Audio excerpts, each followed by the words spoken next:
kenapa ini dipercepat gitu? Ya memang harus. Karena kalau nggak dipercepat gimana? Kalau nggak gercep gimana? Masa mikir terus kapan bangunnya? Kota kita Provinsi Kalimantan Selatan khususnya Kota Banjarmasin itu kayak kabupaten-kabupaten itu kondusif. Cuman kompetisinya yang tolong dijaga gitu. Oh oke. Jadi kompetisinya harus berkompetisilah yang lebih Sehat.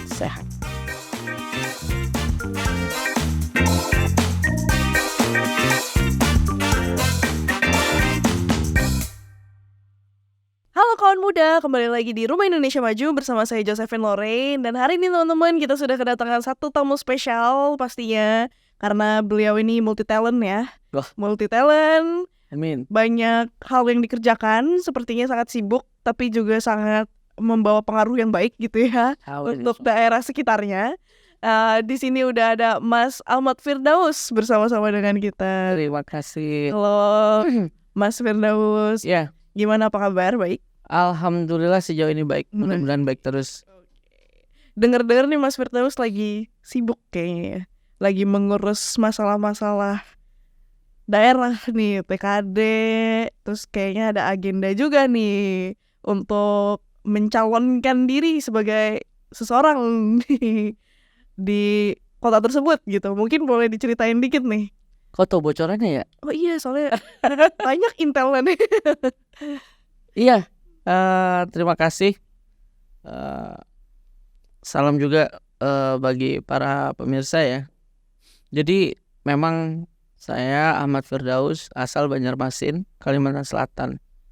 Jadi kalau berbicara konteks saya sebagai kesibukan apa ya, memang betul. Memang saya sekarang lagi proses untuk ke jenjang pencalonan legislatif DPRD Kota Dapil Banjarmasin Tengah. Alhamdulillah di urutan 1. Terus alhamdulillah juga diberikan kepercayaan sebagai wakil ketua TKD pemenangan Prabowo Gibran gitu. Alhamdulillah. Alhamdulillah ya. Nggak pusing nih mengurus dua hal besar secara bersamaan.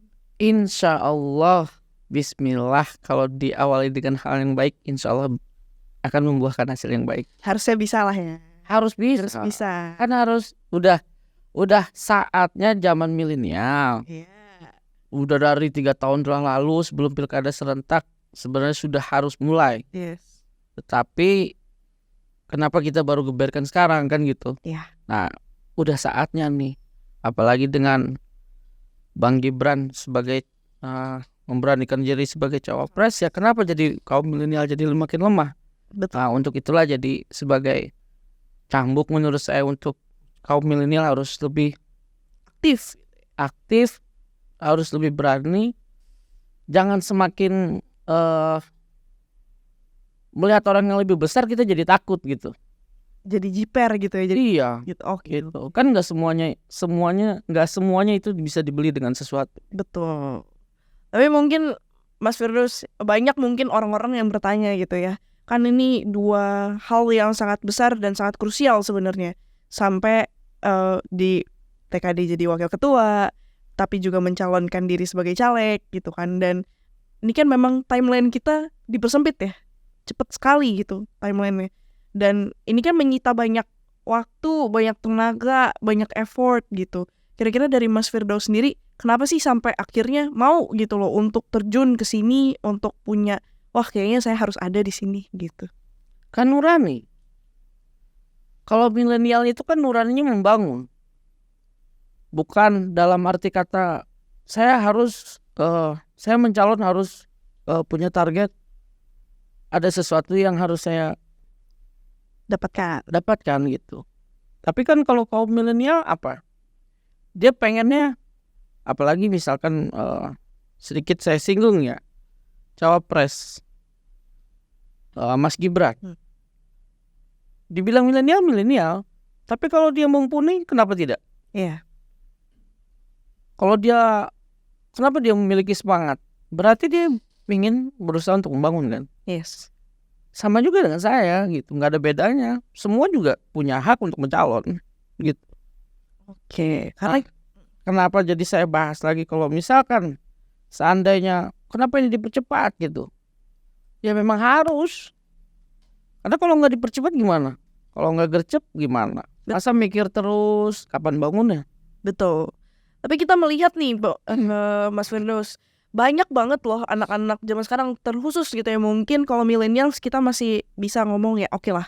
Tapi untuk teman-teman generasi Z, banyak banget loh dari kita yang sebenarnya sekarang ini apatis terhadap apalagi dunia politik ya. Karena menurut kita buat apa sih buang-buang waktu gitu loh untuk mengurusi hal-hal yang at the end juga penguasa lagi yang berkuasa gitu. Nah, makanya untuk itu kembali lagi ke edukasi kan. Edukasi itu kan ada edukasi wawasan kebangsaan, ada edukasi ketahanan nasional, ada edukasi mengenai tentang nasionalisme. Nah dari sini itu diawali dari bagaimana sih caranya kita untuk membangun negara.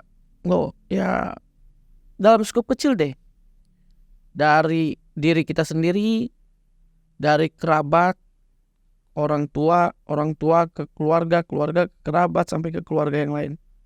Nah itu kan salah satu langkah yang kecil untuk membangun yang lebih baik. Nah langkah ke depannya kan begitu juga. Nah ada yang di skala yang seperti Mbak sampaikan ya itu tadi gunanya edukasi. Nah kadang itu tidak tersampaikan. Oke. Gitu. Nah inilah yang saatnya, makanya kenapa jadi kalau misalkan milenial itu maju, karena milenial itu yang merasakan gitu loh. Saya merasakan di tahun sekarang kok jadi begini ya gitu. Kok jadi lebih mundur. Oke. Bisa terjadi seperti itu. Iya. Ya kan? Mungkin Mbak juga merasakan. Betul. Ya kan, dibandingkan mungkin orang tua kita. Beda. Apalagi saya orang daerah. Kalau saya orang daerah, saya melihat perbedaan daerah saya aja kayak seolah-olah kayak mati di lumbung padi. Sumber daya alam yang banyak, tetapi apa? Nah inilah yang kita dorong, kita bantu pemerintah, kita bicara mengenai masalah core yang lain ya itu tinggal discuss. Banyak opportunity yang bisa dibangun, tetapi jenjang ke arah opportunity-nya clear and clean dulu nih. Gitu loh. Kalau belum clear and clean ya jangan dijalankan, kan gitu. Tapi kan oleh karena ya itu tadi lingkaran, sehingga posisinya itu yang tertutupi, sehingga kaum milenial ini merasa emang punya apa sih gitu. Iya. Mereka punya sesuatu, nggak punya. Nah sekarang kan syaratnya banyak. Tuh. Secara aspek harus punya, segala aspek loh, dalam tanda kutip semua harus punya. Belak-belakan kita bicara. Tetapi apakah kaum milenial seperti itu? Belum tentu.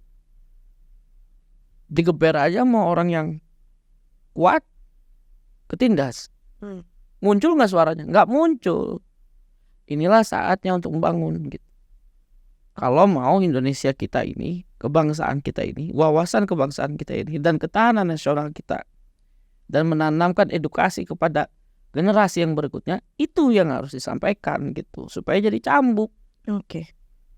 Berarti memang dari segi edukasi politik dan edukasi wawasan kebangsaan itu harus diperkuat ya di antara generasi kita.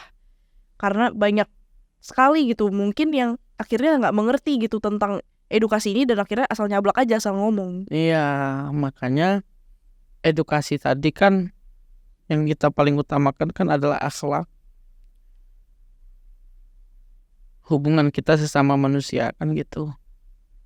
Saya juga mengatakan begini bukan saya juga bersih ya. Iya.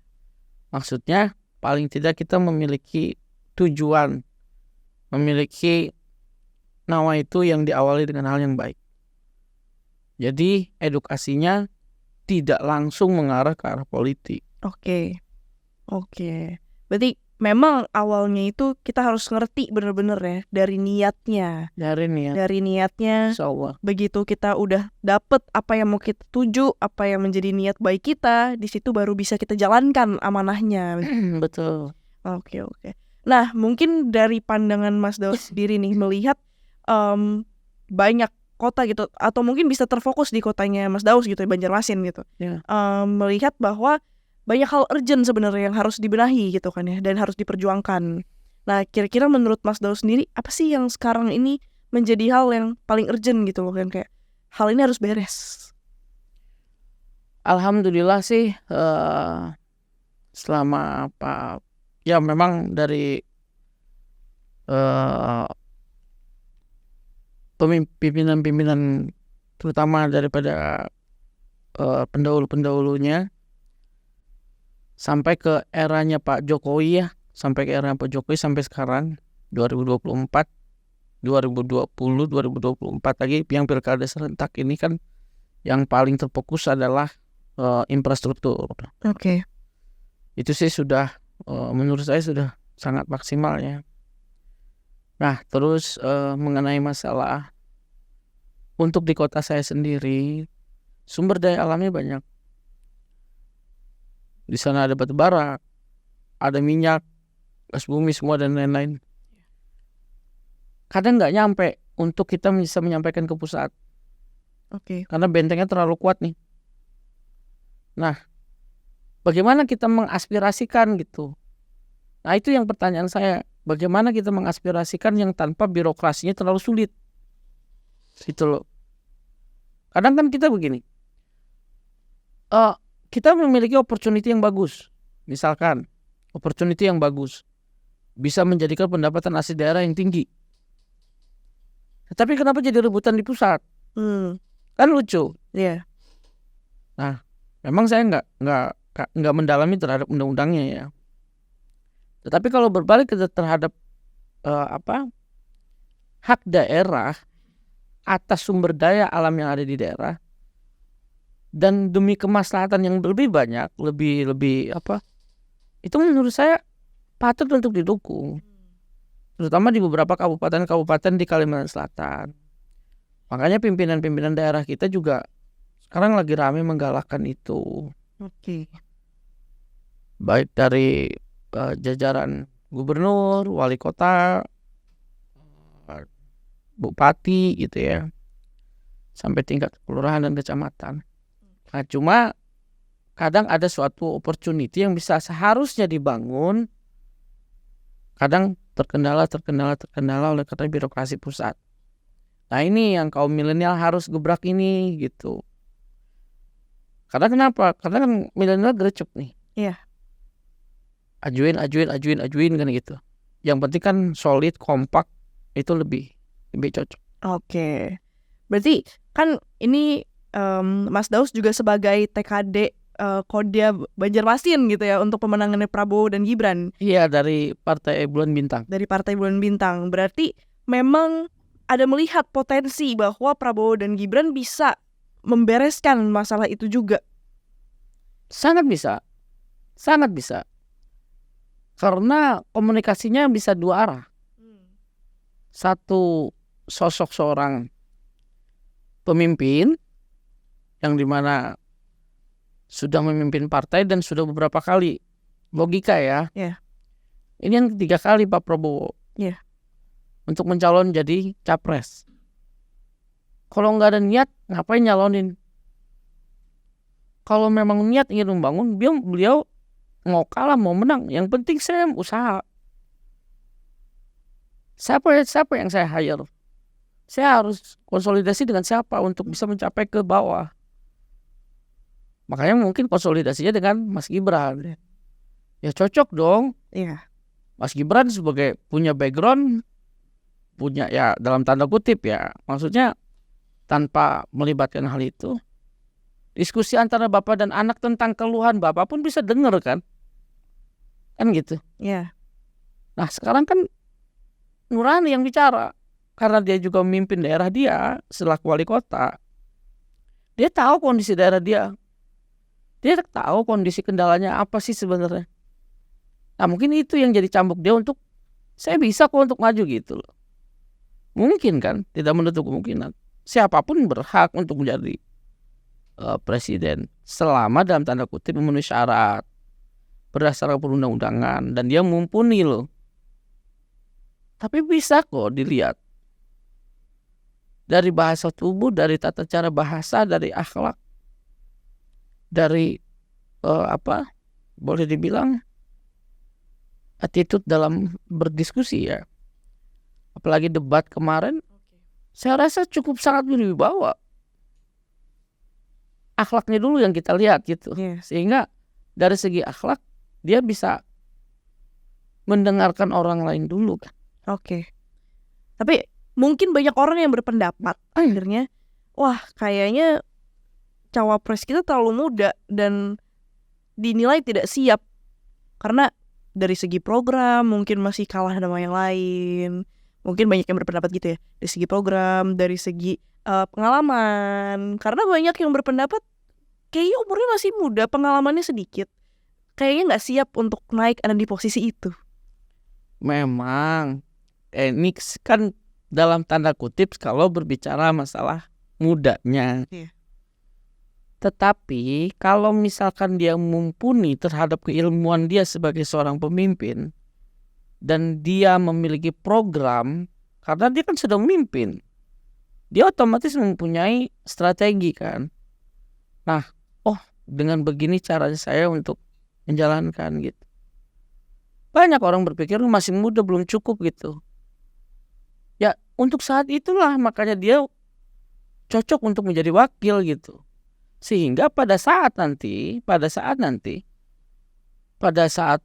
insya Allah mudah-mudahan ya Pak Prabowo sebagai calon presiden, terus Mas Gibran sebagai calon wakil presiden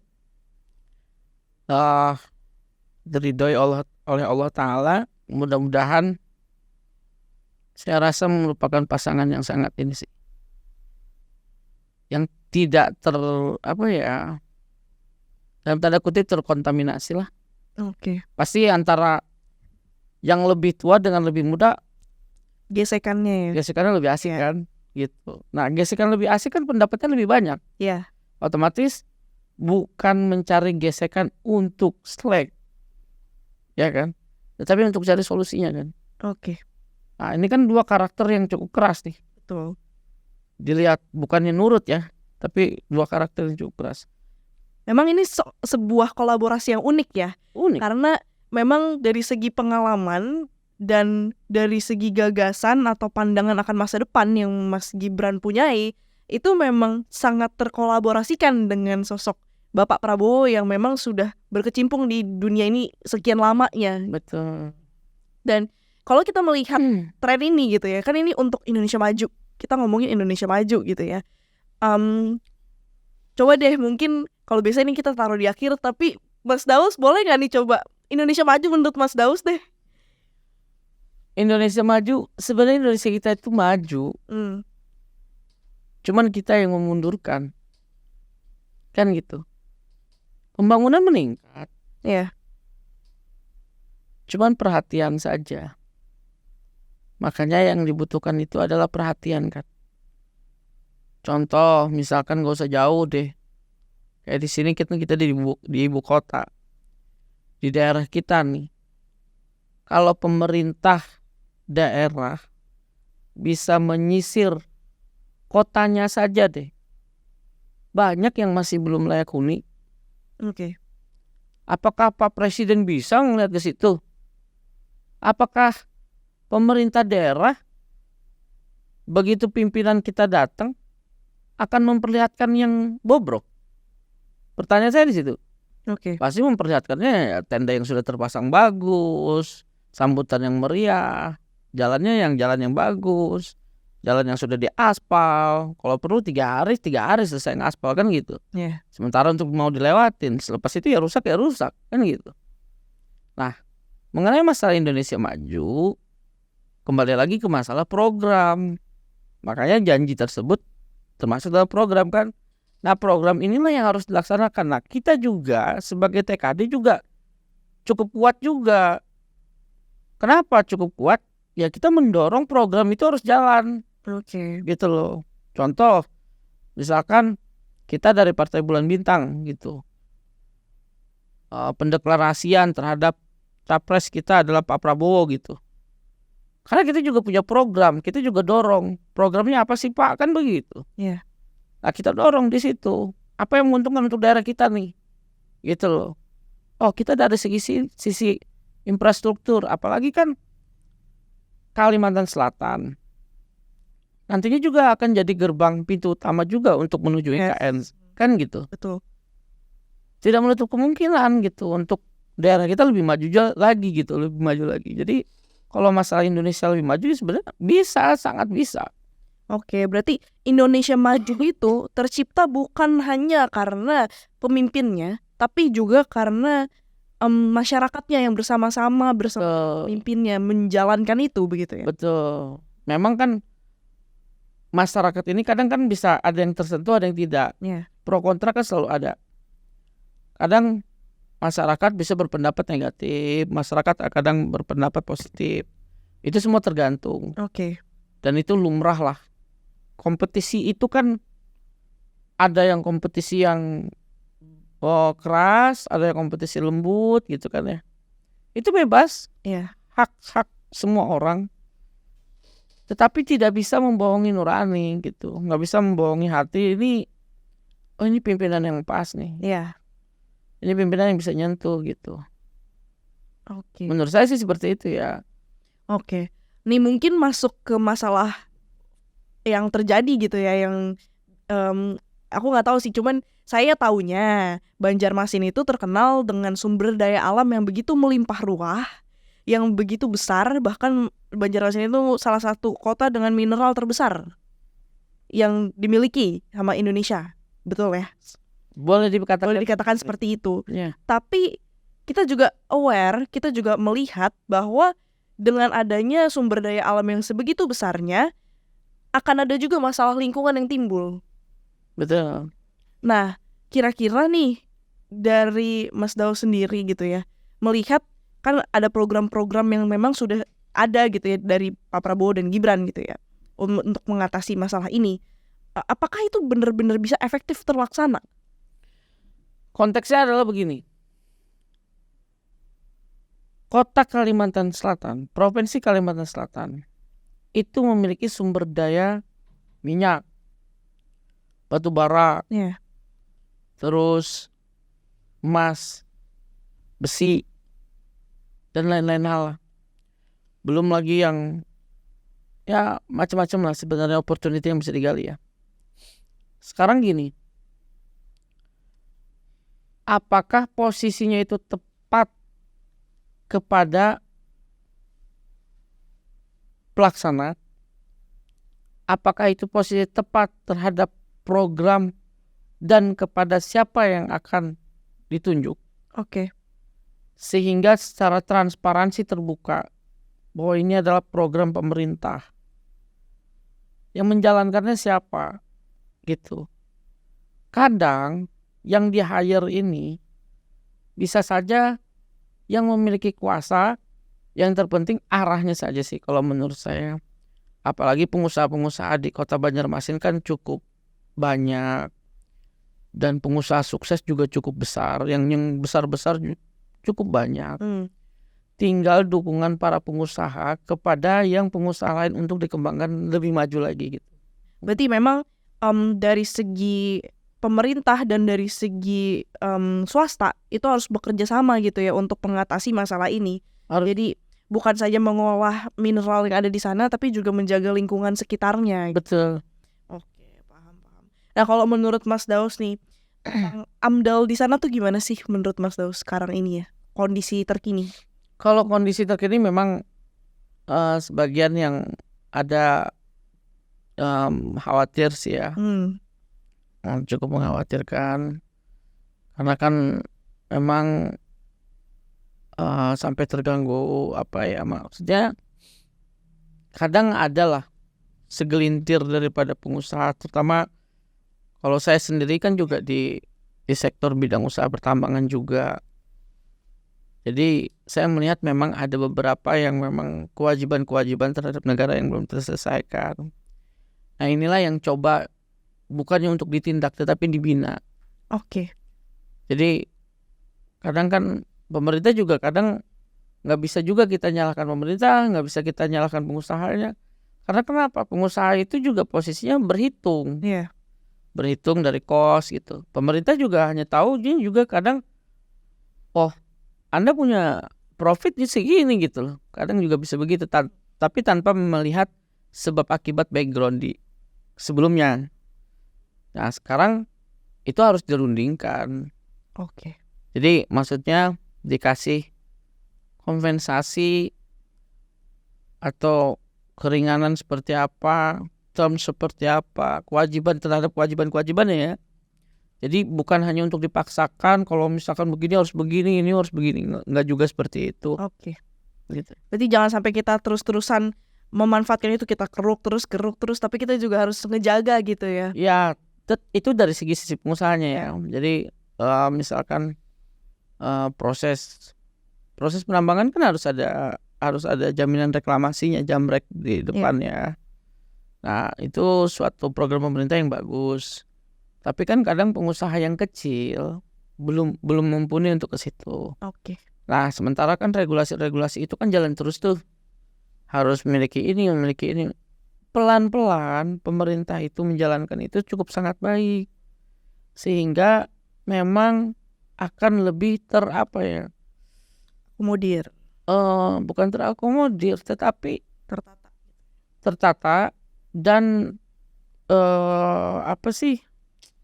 terjaga. Terus habis itu pelan-pelan yang nggak benernya Bisa diperbaiki gitu.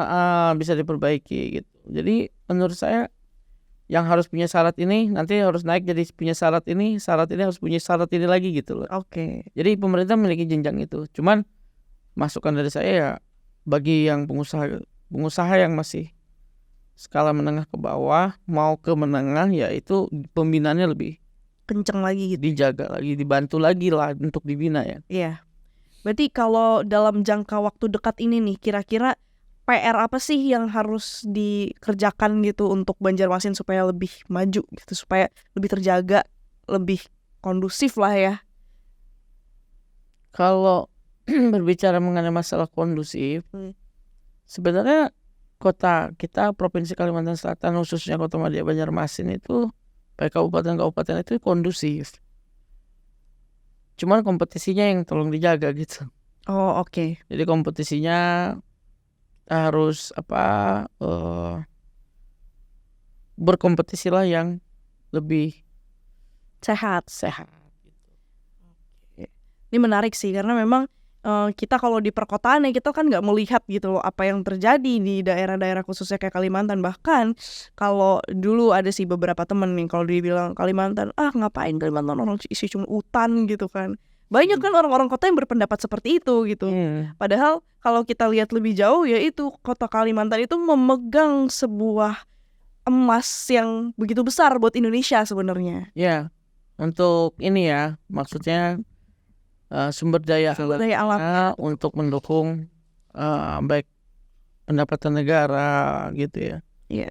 Dan pengusaha besar di sana yang mendukung juga. Ya, karena hasil daripada perusahaan itu ya, hasil dari sumber daya alamnya itu. Oke. Nah, kalau misalnya ini kan kebetulan mungkin masnya ada di Kalimantan gitu ya. Mungkin banyak nih dari teman-teman yang ada di perkotaan gitu, banyak yang nggak mengerti gitu, kayak mau ngapain sih pindahin ibu kota Kalimantan. Ini kan banyak jadi perdebatan, betul kan ya? Buat apa sih pindahin ibu kota gitu sampai ke IKN gitu. Kira-kira kalau dari Mas Dau sendiri nih, pandangannya seperti apa sih ngelihat orang-orang yang berpendapat seperti itu? Ya, pro kontra tadi kan memang harus ada. Jadi menurut saya itu kan semua masing-masing punya pendapat. Iya. Cuman kan itu kan keputusan pemerintah. Kenapa ditempatkan di situ? Satu, pertama di situ sumber daya alamnya dekat, ya kan. Infrastruktur mudah untuk dibangun lagi. Kita berbicara untuk, memang saya nggak tahu ya, cuman saya pernah membaca dan mendengar kalau untuk 10 tahun atau 20 tahun lagi itu butuh waktu memang. Iya. Gitu. Tetapi kan dalam kerangka membentuk ibu kota Nusantara ini itu jadi suatu hal yang menarik. Karena kenapa? Satu, pertama dia di kota Kalimantan, dia di Pulau Kalimantan, boleh dibilang kan pulau tertua kan. Iya. Satu itu. Yang kedua, infrastruktur lebih mudah untuk diatur kembali, walaupun dengan jenjang waktu yang lama. Yang ketiga, pelan-pelan juga posisinya akan ke sana gitu. Karena kenapa? Karena lahannya kan cukup besar dan cukup luas. Nah, mungkin oleh karena ada cita-cita pimpinan kita terdahulu, terus ada suatu rancangan bagaimana supaya tidak crowded. Oh, untuk skup bisnis daerahnya sini nih, Iya. untuk administratif daerah sini nih gitu kan. Nah, ini kan sudah begitu gitu loh. Jadi kalau bagi orang yang berpendapat seperti itu ya terserah, itu haknya mereka. Oke. Ya, Yang pasti ini untuk kebaikan dari Indonesia sendiri gitu ya. Karena melihat bahwa memang potensi Indonesia itu semakin berkembang dan semakin maju ke depannya adalah jika ini dipindahkan begitu ya. betul. Karena kalau pendapat negatif itu semua orang, nggak usah orang ya, kita saja kadang tiap menit, tiap detik aja bisa berpendapat negatif. Iya. Setiap opini gitu ya. Jadi wajar aja kalau mewacanakan ini mah ibu kota dipindah ke sini. Kan belum tahu programnya. Iya. Kalau tahu programnya gimana? Masyarakat bisa sejahtera, ya kan gitu. Memang mungkin sulit untuk merubah kultur. Karena kan udah merasa nyaman nih gitu. Tetapi menurut saya sih itu kembali ke diri masing-masing. Kan gitu. Seenggaknya kita bisa berpikir bahwa ini adalah bagian dari proses gitu.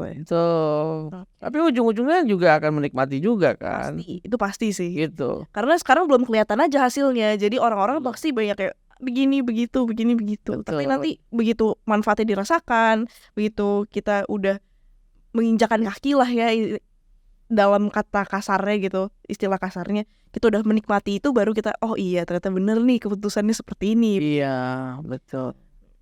I see. Ini menarik banget sih. Mungkin terakhir nih Mas Daus, boleh tahu gak menurut Mas Daus sendiri gitu, harapan Mas Daus untuk Indonesia ke depan itu apa sih? Harapannya pasti lebih maju. Terus kaum milenial harus lebih cambuk gitu. Lebih aktif. Ya, lebih aktif dan sebagai cambuk. Oke. Jadi supaya mereka juga mendapat pengetahuan. Kan pengetahuan itu kan bukan dari segi membaca, belajar, dari segala macam, tapi kan dari segi pengalaman, berdiskusi semua segala macam. Nah, dari situ kan mereka dapat. Nah, jadi menurut saya sih untuk yang kita membahas masalah Indonesia untuk lebih maju gitu, itu tergantung daripada satu, kebijakan pemerintah terhadap edukasi, wawasan tadi. Terus yang diedukasi juga maunya itu tadi, dengan wawasan nasionalisme tadi, sehingga ketahanan nasional tersampaikan gitu. Maksudnya dari masa sekarang, masa sekolah dasar sampai ke menengah gitu ya, sampai nanti ke perkuliahan gitu, itu kan udah beda masanya. Iya. Ya kan. Nah, dari situlah nanti bisa kelihatan tuh potensinya ke arah mana. Nah, itu yang harus digali kalau menurut saya. Karena kita harus tetap, sumber daya alam ada, kalau sumber daya manusianya tidak mumpuni juga nggak bisa. Nggak akan jalan juga. Nggak akan jalan. Sumber daya manusianya ada, sumber daya alamnya nggak ada, percuma juga. Jadi sinergitas gitu. Kalau untuk Banjarmasin sendiri apa nih? Untuk Banjarmasin infrastruktur, terus alhamdulillah infrastruktur kan udah berjalan juga tuh menuju IKN. Terus harapan saya yaitu adalah satu, edukasi terhadap anak yang tidak mampu sekolah. Yang kedua, para guru-guru honorer. Karena guru-guru ini biar bagaimanapun jangan melupakan guru-guru kita. Iya. Kita nggak ngerti kalau tanpa guru-guru kita. Nah, guru-guru honorer ini tolong diperhatikan. Karena ada yang 10 tahun tetapi sudah 10 tahun tetapi tidak sesuai targetnya gitu. Iya. Bahkan sudah 10 tahun pun belum disertifikasi gitu loh. Itu yang kedua. Yang ketiga adalah mengenai masalah apa yang dimiliki oleh